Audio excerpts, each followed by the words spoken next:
shortly here, so we're waiting on a countdown from Michael Flotron over there. Are those cameras in the right view? I feel like I'm definitely out of frame. Oh, really? Yeah, Wow. it's cross-eyed. I'm already blurred. Blurry. All right, we're getting a countdown here. Ladies and gentlemen, welcome to Tracklandia. Brewery stop number 6 here at Great Notion. Brewery stop number 5 was also at Great Notion at this location. We liked it so very much that we came back, largely because our guest, Liam Meirow, said it was his favorite brewery in town, too. Liam, what are you drinking over there? That's right. I am drinking the Plump Mixstein Hazy, courtesy of Bianca and the Great Notion family. So, yeah, I mean, this is just unreal. It's perfect weather out, my favorite brewery, and I get to talk to you, which is like, you're like one of my favorite people in the world to talk to. So, all right, let's cut that out for a second. Before we get into that, let's get into some announcements before this conversation starts. We, the Tracklandia crew here, we will be at the Ed Murphy Classic August 4th and 5th. I'm being told to look into the cameras, but I'm trying to act natural here and look around. All right, guys? Yeah, August 4th and 5th, we will be in Memphis at the Ed Murphy Classic. It's a great meet shaping up. There are a lot of great athletes who are competing in there, heading into the World Championships in Budapest. So be sure to catch that on Peacock. And then, what else do we have going on? Yes, the Bowerman 5K. Is that August 4th or 5th? So we will be out of town for that, but everybody here needs to go to the Bowerman 5K. It's a great event. I mean, you get thousands of people there every year. It's for runners, joggers, walkers, you name it. They're all there. Babies and strollers. There's always a baby stroller push competition as well. But it's an evening race, which is rare for a 5K. So you get to run and then go straight to dinner. Make sure you eat right leading into that, too, because there can be some problems if you don't manage your diet for evening races. There will be no coffee there. Okay. Good Maybe to know. Some seltzers. But it'll be a fun time. All right. Well, without further ado, those are your announcements for the evening. Let's get into our conversation with longtime friend, longtime audience member in Tracklandia here, sub 4 miler. I think we have to put that on your list of accomplishments. BTC camp counselor, BTC elite athlete, World Championships trail running athlete for Team USA, and all around multi-talented man. You do a lot of different activities, as we'll see from the snow skate surf event that you put on too. Liam Meirow, so good to be sitting up here with you. Did you think this day would ever happen? Hey, Jeffrey. I mean, I've been coming to Tracklandia since I moved to Portland 5 years ago, and I always get so psyched when I see the announcement. And I remember in the earlier days, like, you weren't big on the Instagram thing, so like you had to like find out by word of mouth or something. It was just like you screamed really loud, and if someone heard you scream, they then told another person, and then that person screamed again, and hopefully it would get across to the west side, where it was hosted at Downstream, correct? That's right. Yeah, I think that's typically how we did things. We're still not big fans of Instagram, but it works well for a communication medium. And those early days of Tracklandia, too, it was always so good to see you sitting front and center, because everybody was afraid of the front row back in those days for some reason. They didn't want to. It was the splash zone, but you would sit right up front with this big grin on your face, so happy to be there, and it just made me feel good to see you there too. Yeah, I mean, if you could study track and field at any university across the country, Jeff is the exact image of what a professor would look like for track and field. I mean, look at him. Not good. Not good. It's not bad, though. Yeah, thanks. So, yeah, I came to the Tracklandia class, earned my credits, and because of that, I guess I get to go on the show and be a guest star. So, thank you. Yeah, and let's get into it. This is about you. This is the Liam Meirow show, which I initially thought your name was Liam Meirow back in the day for some reason. Meirow. Yeah, because you were Meirow. Is it Meirow? It's like first row, last row, their row, her row, his row. Meirow? Yeah, like row your boat, but thought you were- my boat. I thought you were just Row messing my boat. I thought you were messing with me again. No, this is serious. It is Meirow. Think of it like long story short, it used to be Meirow. So think like Centrowitz, but way slower, but Meirow. So it's not like Centro, it's Centro Meirow. Okay. Yeah. All right. That got fishtailed. Liam Meirowitz. We'll go Liam Meirowitz. Let's go with that. My grandpa would be proud. All right. Thank you for joining the program tonight, Liam Meirowitz. You're a standout, upstanding citizen of Tracklandia and the Portland running scene. And you wear many hats, as we've already touched on, like a BTC camp counselor. Tell us about that. What are your duties there? Wow. So the inaugural BTC camp was in 2019, and they brought me in solely to be the talent show host. And they heard about my talent show host capabilities from high school, and they talked to the principal and said, you know what, we need Liam at the Bowerman camp to talent show host these 150 kids from across 8 different countries, 40 different states. And that was my lead job, amongst other things. And so talent show host, you're organizing the Camp Olympics, you're leading a running group, making sure everyone's fed, you're doing a lot of push-ups, typical camp stuff. Obviously. But I think that's pretty appropriate that you're the talent show host, because you're a multi-talented guy, and there aren't very many runners who dabble in the extreme sports. Is that what you would call them, with the snowboarding and surfing and skating? And is it action sports or extreme sports? I would say action. Action sports. Yeah. Yeah. So. Or extreme. I mean, I guess that's how the X Games were started. X stands for extreme. Right. So runners are typically more of like the kind of straight and narrow. Like I gotta get out for my jog. I don't want to do anything that's gonna mess up my body. I don't want to have any tweaks or injuries or anything like that. I'm gonna stay away from the boards and the blades and all that stuff that could injure me. When did you get into these activities? What was like? What was your first love? Was it running or was it something else? Well, on the fourth swipe on the carousel image that you posted was me talking in a VHS video when I was like 6 years old, and I had like a skateboard helmet on. And I was like, "This is Liam Meirow, and this is my skateboard video."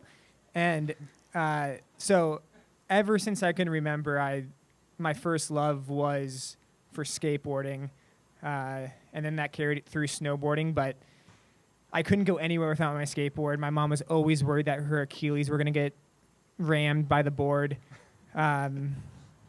So I carried my 4 wheels around with me everywhere. And that was from, I don't know, age 4 until I was about in 8th grade, which was this climax point of like, I'm about to go into high school. We were having some family issues, and the skateboard culture and the crew I was in, I knew I had this like deep instinct to that like this wasn't the path, and I was beginning to think about I want to go to college, and I was making the wrong choices by virtue of the group I was hanging out with, and so I decided my freshman year to go out for cross country. And I had never run long distance before, but other than like the PE mile and like the middle school turkey trot.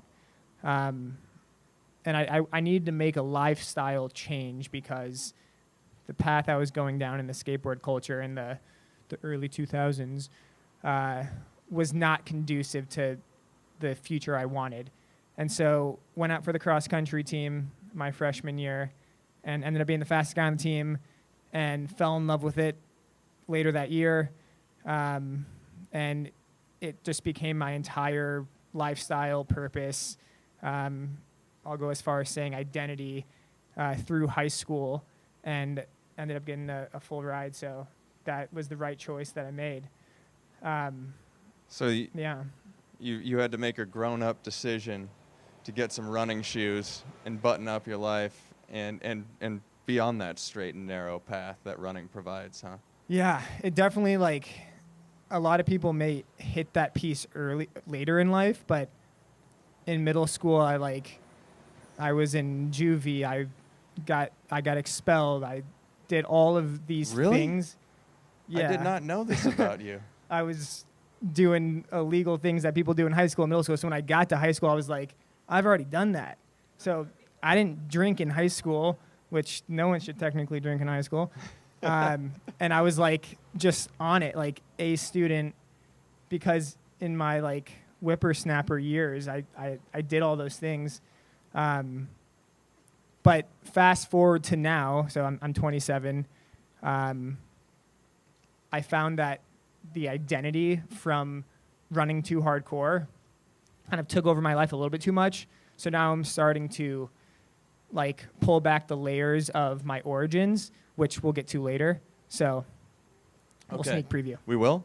All right, we will. With the slideshow. Oh, and yeah, the sure. whole event, yeah. Yeah, impetus. we'll get to that later. So, I mean, I did not know that about you. I did not know about, that tumultuous time in your life, but I'm so happy that you went through all that, because it seems like it made you the person that you are today, navigating those storms. Yeah. Going to Oklahoma, right, for Boomer Sooner. Yeah, Boomer. For college. How was running there? Was it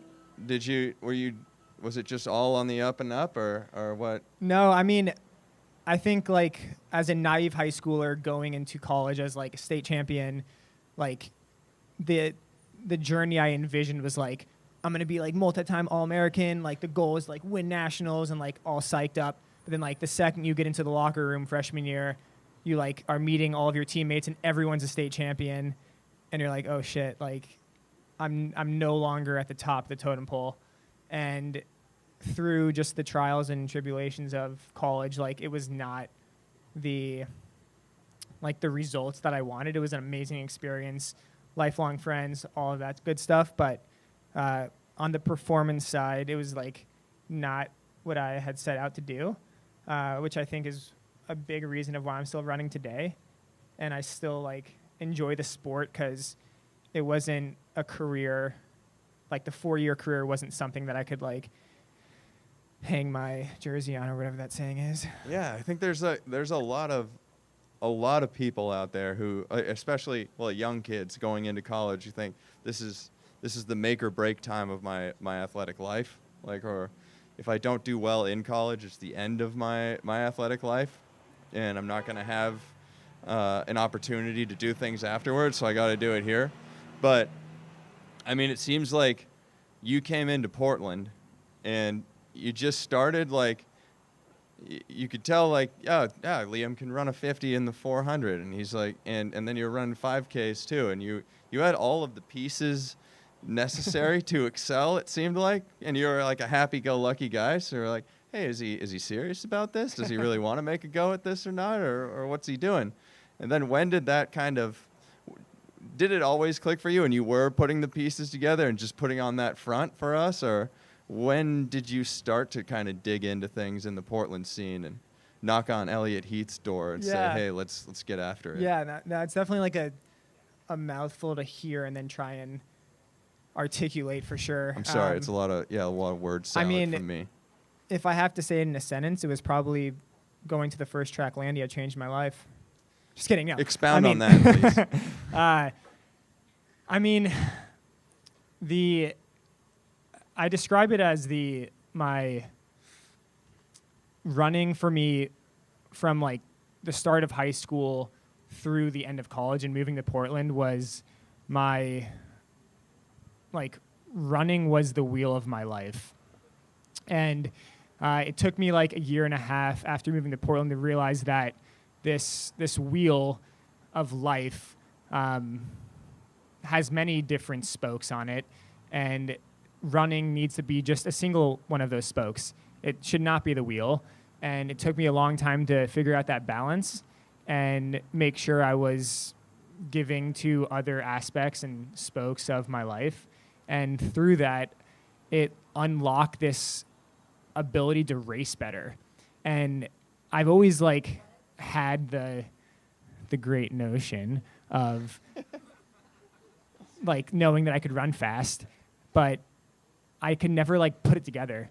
Like for instance, when I started running, I was like, I want to be a high school sub 4 miler. It didn't happen. I want to be a college sub 4 miler. It didn't happen. And it wasn't until I just like kind of let myself be free and understand the other spokes of life. And I was able to race with so much more tenacity. And like anytime I stepped on the track, it was like I'm doing this for me and not for a university or not for money or anything else. And it just like, I just had just way more power. And I beat Centrowitz in a race too. I remember that cool. 800, right? Yeah. Was that his first 800 That was of the day? he was fresh. So Okay. technically there's no asterisks. He did run another 2 afterwards. But, Yeah. This was we don't Stumptown, the famous 800 with 5 minutes rest as he ran heat to heat to heat. I attempted the second one as well, and I paced it through 300. And then I think I had lactic foaming out of my ears. It was a valiant effort. Yeah. though. There was acid all over the track. But I from what you're saying and what I'm hearing is really interesting, and like it's a good lesson for everybody. It's something that I need to learn again and again all the time too. Is like if somebody says like, hey, Liam's just out there goofing around and stuff, and he can just run this fast. It's like nobody knows what's going on in your mind or how you approach things, because like if somebody says that about you, you can think like, oh yeah, maybe they're right. Maybe I need to be more serious about things. Maybe I need it. And then you start thinking too much, and it's crippling, or it can be. But if you know yourself well and you can be confident in what you're doing, then you've got that going. Yeah. My high school coach told me, he's like, you can't run the race until the gun goes off. And I was always trying to figure out what that meant in high school and college, and like it wasn't until these last few years that I really like understood what that meant. And it means like always being present in the situation you're in. So it's like, oh, Liam's like having fun right now. It's because if you're having fun at a bar, like you have to have fun because you're not running. So if you're like thinking about running, it's kind of silly, right? Mm-hmm. So it's like I train very hard when I'm training, but catch me on the dance floor at 1 a.m. Your boy's not running. He's dancing. You're doing the running man sometimes, though. I might. So that, circling back to like the gun goes off is like you can't think about the race too much when you're sleeping, when you're eating. It's like you think about what you're doing in that moment. And when the gun goes off, it's like, wow, I haven't thought about this yet. Now I've got 4 minutes to figure my shit out, and you make it happen. Well, yeah, speaking of that 4 minutes to figure your shit out, you targeted breaking 4 at the Mustache Mile that Craig Engels put on down at the famous Sunset Tour. I think so. And that was on ESPN, too. The big ESPN showcase of the Mustache Mile that year back in 2021 or 2021. And then you had a nice interview on the Worldwide Leader of Sports after that, too. But, what was that like, cracking 4 minutes? Like, achieving what you've described as a lifelong goal. Totally. Yeah, that one was like 10 years in the making. That spring, so just like 5 months beforehand, because the race was like July 17th, I was running with Craig and a few other guys, and he was like, yo, it would be sick if I like put a race on and paced you guys to run sub 4. And I was like, yeah, dude, you should totally do that. And then I heard nothing about it again until 2 weeks out, and they announced the race. And was that enough time for you to grow a mustache? I had a sick mustache, and I videotaped me trimming it up the day before the race because he was like, get all this user-generated content. We're going to make a sick video. I sent him all these selfie videos, and he never did anything with it. I mean, kind of weird, but, He's got him. Yeah, we don't know what he is doing with that. but yeah, that was a phenomenal race. I mean, it was like a one-shot situation, like the first mile I've run, like true mile, since like indoor of my senior year. I've only run 1 mile since then. It was like, you've got to do it. It was 100 degrees out and windy. And yeah, I got second place in the race. The guy who got first just made the world team in the steeple. Oh, right. Isaac Updike, right? Mr. Updike. So should have ran the steeplechase that you Yeah, a lot of raced. guys are doing that now. You got the legs for it. Yeah, maybe one day. But yeah, so you did that, and then you decided not to go to the steeplechase. You instead, well, this past year made a jump to the trails, which you've described as something you've always done. You've always been into trail running, but you haven't been like competing in the world championships in trail running. Yeah, which is what a crazy situation. I mean, yeah, you just jumped to the trails this year Yeah. competitively, and then you're in Innsbruck, Austria, competing like with the best I know. out there. What's more surprising, that they let me through TSA pre wearing my crazy outfit, or that I made the world team, Jeff? What do you think? I didn't see the outfit, so I don't know. I would still go with the world team. But I'm not surprised because that you're not talented enough or that you haven't done the work for it. But it's like very rarely in any top end of any activity or profession does somebody say like, hey, I'm going to jump into that this year and then I'll compete at the world championships. Yeah. So I'll go back on this timeline that we're scrubbing through. Crank the wheel back. Yeah, freshman year. This is circa 2010. I grew up in Breckenridge, Colorado, so we had mountains out of our doorstep. Very privileged to be in that area growing up. And there was like many of trail races, a lot of trail running like races and clubs. Like basically think everything track in Portland, but mountain trail. That's the town I grew up in. Like people didn't even know a track. We had a pavement track. So I never got to spike up training unless it was a race.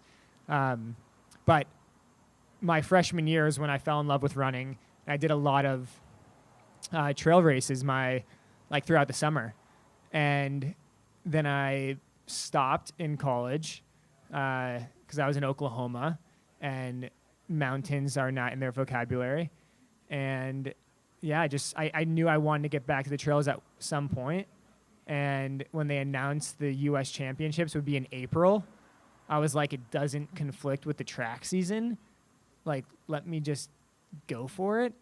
And the goal was to be top 3 and make the world team, and I did that. It's sick. Yeah, it was pretty sick. We missed you at Portland Track Festival this year, but I know. I was on a plane. I was trying to get the live feed, but the international Wi-Fi charge is just not an unsponsored athlete's budget. So, okay, sponsor me. Yeah, yeah. Let's throw that out there too. And then you just ran an ultra this past weekend as well. So 50K, which is a little tough. Something that requires a little bit more training. Yeah, definitely. Shout out Bridget, Tucker, Lane. They're in the crowd tonight. They were my crew support. And yeah, never had raced an ultra before. And I was prepared as I was prepared as I could be, like given the build up. My longest run was like 2 hours and 20 minutes. And I ended up being out there for 5.5 hours. So it was some like uncharted territory for sure. I led through 20 miles and then just became an alien. What does that mean? We don't know Okay. because we don't know what they look like. You know, you looked at me and you're like, is that even Liam? Is that Liam Meirow or Meirow? We don't know. It's Liam Meyrowitz. Yeah. Well, so you said that ultras maybe we'll table that for now, but you can hang in on the trails for a little bit. So back to the Portland running scene and all the things that Portland provides, because we're going to get into the snow skate surf, which is an event that you can do in places we'll let that slide. That you can do in places like Portland because of the proximity to the mountains and the ocean and the flatlands and all that. What about the Portland running scene? Do you like? This is a two-part question. Okay. And then what can we learn from other sports that you are well acquainted with that we can implement into the running scene? Take your time.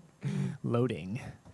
So, I mean, the Portland running scene is infectious. I mean, there's an opportunity to go to a run club or find someone to run with every single day. Yet I choose to run by myself a lot. Because I run at really awkward times, and people don't love running at awkward times, so that's why. But, Okay. I mean, I love it. Like, I train with the Bowerman Track Club Elite. My teammates are over there in the corner. Chase, Joe, Johnny. Johnny just qualified for the Olympic trials and the marathon. Woo! And so I've got a great group to run with. Like, literally couldn't do it without them. And just like I like to talk about the parallels between like the digital running world and like what everyone's seeing on Instagram and like what it's like in person. Yes. Get And into that. In Portland, like they're really close. Like what you see in like the videos, like you can literally witness. It's like if you go to Dunaway on a Wednesday morning, like you're gonna see someone throw down a sweet workout. Like if you go to Nike on a Tuesday morning, you're gonna see us throwing down something spicy. Also, my woman teammates are in the crowd too. KP and Carrie, shout out. And Lindsay. Seriously, shout out. Thank you. I had another shout out for you later that I was gonna Yeah, wait for put your on a turn. higher stage. So the Portland running scene is amazing. I mean, if you're new to running and you want to get better, there's no excuse. No, but I mean, there's so many opportunities to learn from people. Everyone wants you to be involved. There's amazing events. There's some group, I can't remember the name, that puts on the Portland Track Festival. The underground. It's an underground thing. And there's just like, there's world-class events, there's nitty-gritty events, and everything in between. So I Yeah. love that. Let's get to what we can learn. Yeah, I mean, if I think like strictly from like the skating scene, and like how like there's kind of just like pop-up like skate sessions. Yes. That's like, it's interesting because people love to watch people skate in a non-competition format, but like if you were to ask a bunch of people to show up to like watch people just like run around a track in a non-race format, Yeah. it may not be as compelling. However, workout videos on YouTube get more views than race videos. So Good point. I think here's an opportunity. What if we like set up an event that's just a workout? It's like like everyone come watch Galen Rupp work out. And it's just an event and you're there talking and there's beers and stuff. I think people would be pretty psyched about that because you never get to see Galen Rupp. We've Does thought he even about run this anymore? We don't know. We've thought about this idea. Yeah, he's still out there. He's still working out and getting after some races. But we've thought about this idea of the long run tailgate before, which would be a pretty cool thing. Because like typically in a marathon build up, you guys get out on marathoners get out on a Savi or like Fairmont or something and like and rip like a structured long run. But why aren't we out there with grills and beers and stuff and like cheering everybody on, signs and everything like that? That'd be great. And like cranking some music, like a long run tailgate, something like that. We could do that, and then we could take that to the track too. We could start there and then explore that idea out further. Yeah. But a few things that I really liked. Your idea, your thought around Instagram and reality, and the difference between those two, and how in Portland they're closer than other places. Like, because there's Instagram, a lot of the times it's like, oh, is that really what life is like? Like, these people are always happy. They're always posting these great photos where they're doing the peace sign and all that stuff, but on their runs. But running isn't always like that and stuff. Maybe we need more like out on leaf and you're really like struggling and stuff, and somebody just shoves a camera in your face and we post that. How about that? We could have like Forest Park resident paparazzis, and they always have camouflage paint on, and they're just ready to go at all times. That's an idea. Yeah. Yeah. We'll get find after the that. funding for that. But I think so. We got the workout idea, and then something that I like too, and I Take the Bridge has done this as well. But I mean, there's a lot of group runs and group meetups, which are great to definitely be inclusive in Portland and provide opportunities for people to meet up and run casually and stuff. But what about a bit more unsanctioned racing in Portland? I like that idea. Talk dirty to me. Like street racing, or maybe you hit the trails or something like that. I mean, we've talked about how we have Wildwood, which is a feather in the cap to run point to point, but there isn't really a day on the calendar, like in the summer when it's ideal, where you can get out and everybody just tackles that thing. It's like, if you want to run Wildwood point to point, let's do that. And then let's go after the Strava record too. Why not? Let's get a little spicy. Maybe we throw some money down. Maybe we do that on Leaf too, because there's a Leaf point to point, right? There's one end of Leaf and then there's another end. What do you think? Yeah, these are all great ideas, Jeff. And they don't have to be structured. It's like, hey, just throw it down. Everybody meet up here and let's get after it. Yeah. I think I like having the unsanctioned race turn into, well, what I love talking about is and I don't want to diminish what you're saying with the Wildwood, but like, well, raise it up.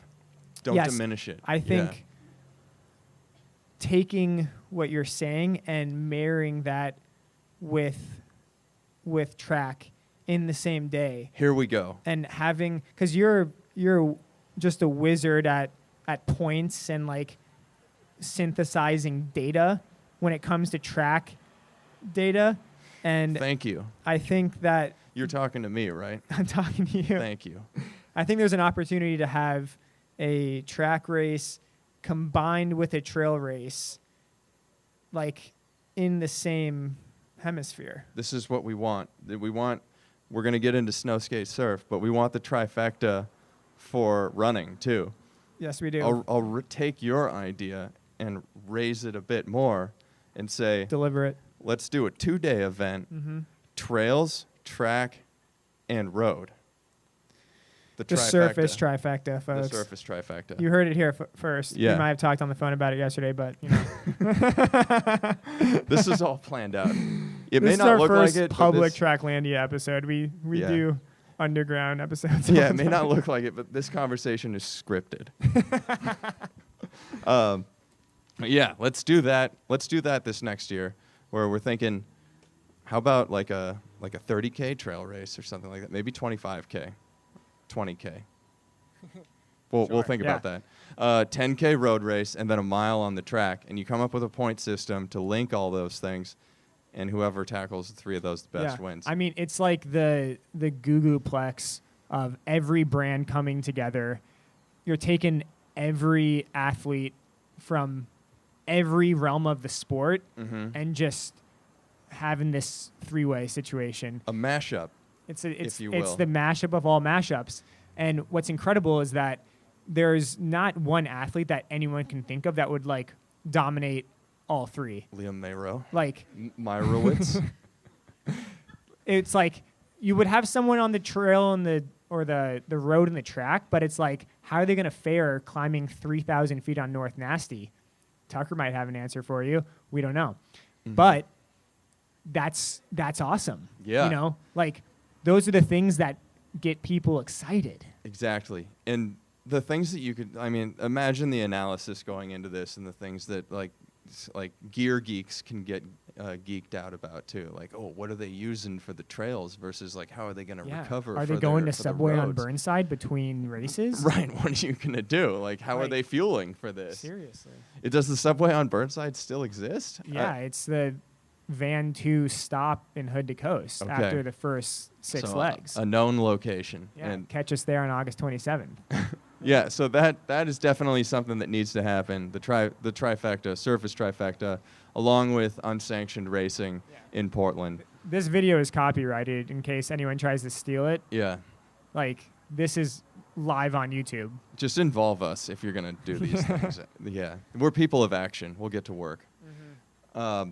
Okay, well, let's skip on to the slideshow here. We put our backs against the chair. We're a little tense right now, Jeff. Oh, yeah, sorry. We were getting excited leaning forward. All right, let's take a breather, and we're going to get into the Snow Skate Surf slideshow. So Snow Skate Surf is this really cool event that I wanted to learn more about when I saw, or you told me about it a while back, and then I saw the pictures from last year and was like, I need to know more about this event. This is really cool. And you said that it started when you were in a car driving up to Mount Hood, and you're like, hey, guys, we could also surf today. Right? Yeah, you're exactly right. That was like the original thought of like the trifecta has been around for many, many years in the action sports world. So lay it out. What is the trifecta? The trifecta in the action sports, extreme sports category is skiing / snowboarding, skating, and surfing in a single day. And by virtue of Oregon's landscape, we have the ability to ski at Timberline, skateboard anywhere, and then surf on the Oregon coast. So in 2020, we brewed up this idea of let's get our friends to do this. So it started out with a calendar Outlook invite, and with like 20 people, and I had an Airbnb rented, and we had 20 people that were stoked to seize the day from Mount Hood to Pacific City, and then COVID hit and had to cancel everything. And over that next year, I was able to grow it and scale it into like this semi-legitimate event. Semi-legitimate by just putting it on Eventbrite, made it legit. That's how you do it. And that first year, we had 75 people sign up. And everyone, we had a school bus too. So we bought, me and a few friends, bought a 1998 Thomas 40-foot school bus that slept like 25 people. And so we all crammed into that, drove up at 5 miles an hour to Timberline, spent the night in the parking lot, which you're not supposed to do, made a scene, skied in the morning, traversed 3.5 hours to Pacific City, skated, surfed, and then camped out. And it was insane. And then we did it again the next year and had even more people. And then we did it again this last year, and we sold out. We had 100+ people. Hell yeah. It's the world's largest trifecta. Slide switch. Yeah, let's get into the slideshow. So we had Liam brought a slideshow for this event too, which is super cool because the words don't do it justice, even though he's describing it beautifully. But you can see all these great images and what the day's like. Totally. And we're gonna do it like we're sitting in his basement in 1965, going through a carousel of That's photos right. here. The most vivid images ever seen in the 60s. This is 4 years pre-Woodstock, in case you're wondering. Yeah, you got the button over there. Timberline right? wasn't even an official. There was still a gondola at Timberline. Where's the button? Is it on your Oh, computer? just use the computer. Yeah. Can everyone see the screen? Also, thank you for being here tonight, everyone. You're the real ones. All right. Okay. So, snow skate surf. Again, it's the trifecta. It's skiing, riding, skating, and surfing in a single day from Mount Hood to Pacific City. This is an event that I created with some friends a few years ago, and it's become just a passion project turned into this grassroots community event. And there's no competition either. It's just everybody getting together and doing their thing. It's an adult-only, inclusive, non-competitive trifecta. So our mission is completing the trifecta, and our vision is to reimagine the trifecta to include everybody. So we partner with various nonprofits to make it more accessible to complete these high barrier to entry sports. By the way, $1 of every beer tonight goes to Alchemy Skateboarding too. That's right. Yeah, and they provide opportunities for youth to get into skateboarding. Right. Thank you, Jeff. Thank you, Great Notion, for doing that. Alchemy Skateboarding supplied a ton of skateboards, helmets, pads for people at the skate park this year, and the whole idea is for new people to try new things, and that came to fruition by Alchemy Skateboarding. So, all right, let's get into this slideshow. Click that button. I think I might have just seen Elliot Heath pull in. He'll Is get he here? I just saw his neon green outfit. Well, he'll get here. Just Okay. click that button back there. Okay. Let's get into these photos. So this first photo is very important.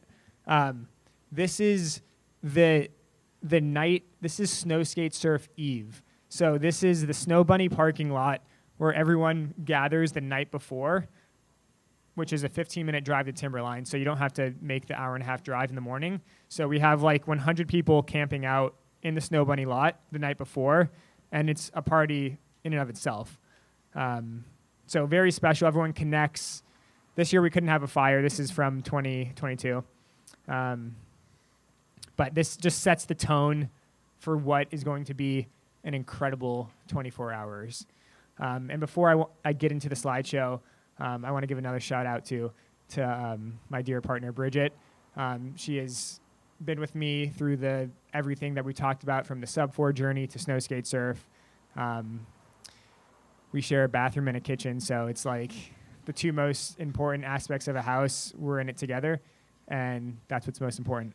All right. Elliot! Way to go, Bridget. All right, click that button, Liam. Okay. So, bam, you wake up in the morning, 7:30 a.m., and you've got check-in. So you got people wearing crazy outfits.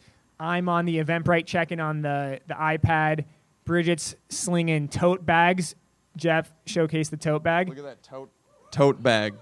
So every participant receives a tote bag, a custom snow skate surf hat.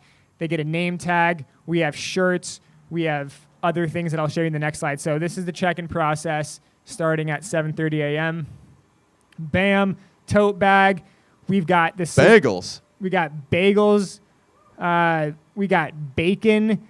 The core team wears this SSS Sizzle Squad apron, so you know who they are.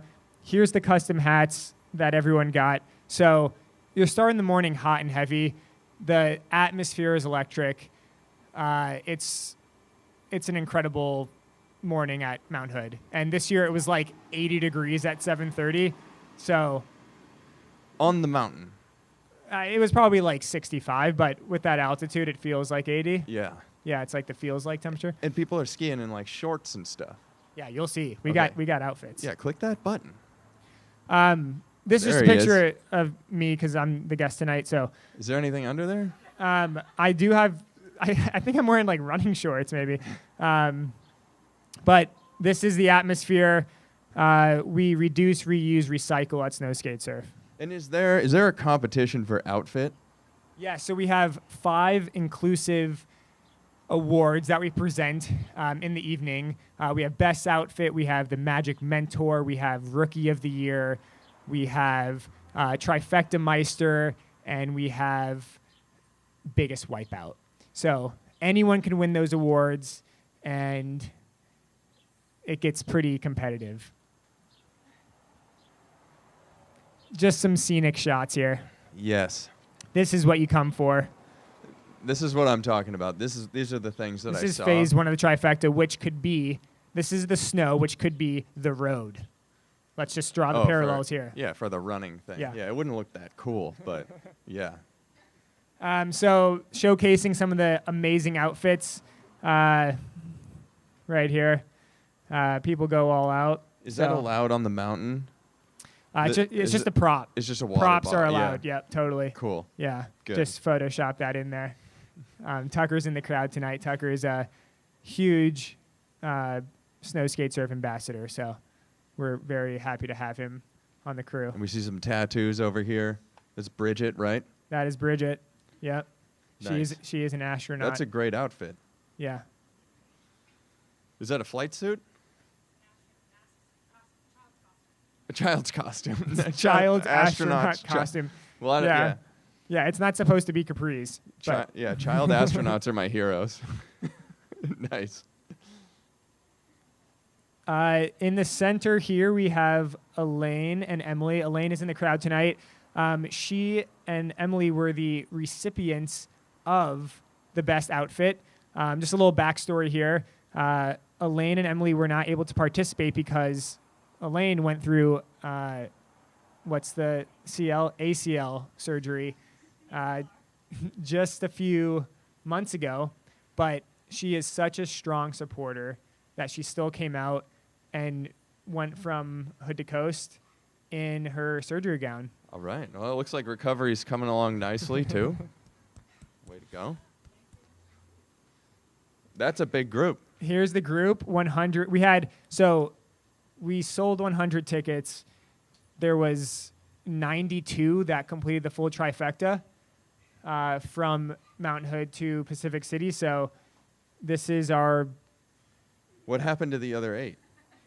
The other 8 Are they still up on the mountain? Well, there's a few who don't make the picture because I swapped the location 97 times. Mm-hmm. But there's 8 people who buy the Exacta ticket, which is just the skate and the surf. Oh, I see. So they're trifecta wannabes.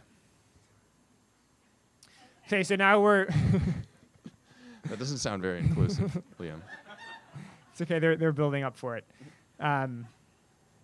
We now transition to the skate. This is Pacific City. For 2023, the third annual trifecta, this piece elevated a lot.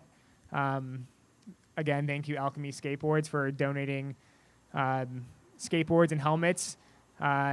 We had new people trying new things, and that's what we're all about. New people trying new things. Oh, those are some... Oh, man. These are some Did wipeouts. that end up okay? The hand is okay. And that one Yeah. did, too? Uh-huh. Okay, good. Yeah. That looks like a wrist about to happen right there. Yeah. I'm no But- expert. Wrist straight to elbow, though. You gotta do the quick transition. The roll, Yeah. right? Totally. Nice. There's Ryan. And are there, you can have a board, are there, bladers here, too? Oh, I see some blades wheel back there. agnostic. There's bikers, we have bladers, we have skaters, we have skateboarders. We've had waves, if you remember those from high school. Oh, like the Heelys? Sort of. Oh, okay. Yeah, everything. I mean, skateboarding was definitely the most popular Nice. skating device. Here's the crew at the skate park. There should be 100 or so in this picture. Yep. I counted. And then now we get into the surf, which is amazingly just 30 feet from the skate park. So at this point, it's around 5:30 p.m. So again, for those new to the audience, we started at Timberline at 7:30. We've traversed to the coast. We skated for a couple hours, and now everyone puts on their wetsuit and surfs. And we had a ton of people out there surfing for the first time. Moment Surf Co. hooks it up with a discount for rentals, and people go wild. It's chilly out there, too, huh? It's chilly, but there was no rain at the coast this year. It was a little foggy, but just beautiful. There's a Tandy lookalike. Yep. Beauty. People are having a blast. Scenic shot. That's nice. 2 buds. People are exhausted. How many people surf out of the whole crew here? I would say over 50 are out there. Wow. I mean, It's say you cold. have to touch the water to complete the trifecta. Okay. So there's a lot of non-wetsuited individuals just jumping in to get the crown. But we They're don't doing push it. It's Yeah. it's being a part of the day is the most important thing. So It's not like you need to like hit any Yeah. specific move on Yeah. a wave or anything. you're still allowed to the after party if you don't surf. Okay. Absolutely. This is the after party. We hosted on these amazing grasslands, 52 acres. It's just a 10-minute drive from the beach. Everyone camps out. It's just spectacular. We have an award ceremony, and then that transitions into a DJ set. And then here's Bridget giving some awards. All right. Um, Is there a most improved award? So the rookie of the year Oh, is that's it. kind of has those specs. The rookie of the year is someone who just embodies what the trifecta is all about of trying new things. Maybe it's their first time dropping in, or it's their first time putting on a wetsuit, or it's their first time at the event. So, Yeah, I'll be going for that next year then, I yeah, guess. you may be Rookie in the of running. the year. That's right. I want to do it. And then the party doesn't stop. So we're now 36 hours into the adventure. And the next morning we have Chris Cakes Northwest come and makes us flying pancakes. What's a So- flying pancake? Is when the pancake just comes flying onto your plate. Okay. Exactly how it sounds. So you chucked. Oh, I see it. Yeah. Yeah. So instead of people waking up hungover and just needing to get out of Pacific City, there's this very warming, tranquil morning on the coast, and breakfast is served. God. And everyone reminisces on the insane 24-hour experience that just went down. Which is one of the best parts of the experience is the reminiscing in my. Yeah. Yeah. My favorite part was listening to everyone else's favorite part. Yeah. Like, it was just incredible. That's the greatest. And yeah, It it's just- very special. There's not that many pancake pics, but if you go to photos.snowskatesurf.org, you can see all of the pictures and videos coming soon. Well, is this the end of the slideshow? Well, I think there's one more pic. Okay, let's. Oh, yeah, just see you in Oh, 2024. Yeah, and what date is it in 2024? Right now, this will be the first time I've said it out loud, but we're looking at July 13th. Okay. Is July the ideal like date for something Well, like this? it is if, we act on our sustainability practices. Okay. But, it's the best chance for good weather on the coast. Timberline is still churning, but this year, snow was dwindling down. So you're saying eventually we need to push back to June if we're not responsible. Exactly. Yeah. And you saw that slide about reduce, reuse, recycle all the way back here. Yeah. That's important. Okay. So, Let's start. Yeah, let's recycle. yeah. Make sure that we can keep this thing in July. Yeah. Well, this is amazing, and I'm definitely looking forward to getting out there next year. I want to do it, and I want to do the surface trifecta as well, the running surface trifecta. We need to talk about that for sure. But before we go, because we're gonna kick out of here and start the party up right here, but what are your big goals for this coming year aside from what we talked about? Because you always have a big goal. I mean, last year apparently it was making the world team. Yeah. For trail championships. That's funny. My coach missed all of the background story that he probably hasn't even heard either, but now he's here for the part he wants to hear is the goals. Yeah. Let him know. What is it? I mean, I'll be honest in that it's evolved a lot, and it evolves every single day. So I don't have, at least for 2023, a concrete goal like I did for the world team. Right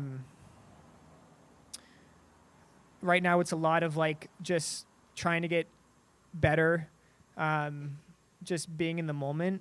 I am at this new influx in my career of is there a possibility of earning money for this hobby of mine?